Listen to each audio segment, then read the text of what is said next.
صلاح الدين الصوفي هو الانتداب الجديد لنادي الوداد الرياضي. ولد بمدينة الرباط يوم 22 سبتمبر 2003. الطول 188 متر. يلعب كمدافع أوسط. نشأ صلاح الدين الصوفي بنادي الفتح الرياضي ولعب في الأمل ديالو في 2021.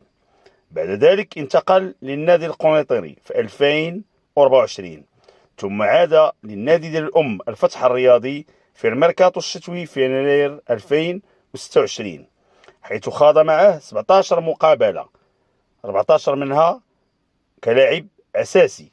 خاض تقريبا 1257 دقيقة. حصل في هذه المقابلات على 4 بطائق صفراء وورقة حمراء.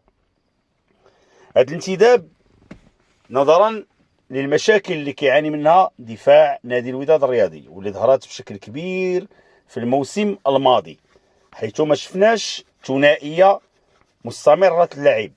مره كنا كنشوفوا ابو الفتح والوافي، مره الوافي مصدق، مره ابو الفتح ومصدق، مره شفنا فيريرا قبل ما يتصاب.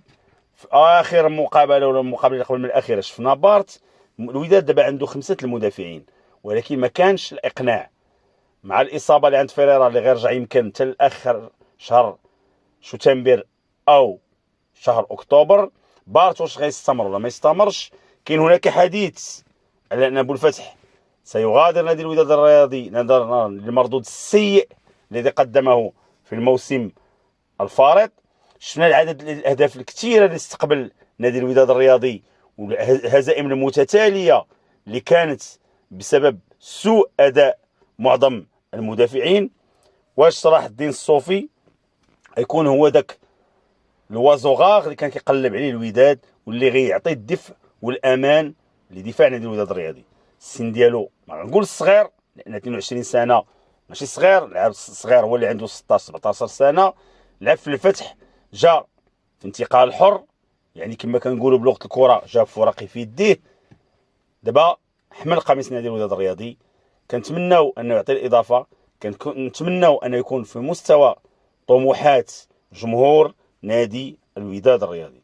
ديما وداد، تحياتي.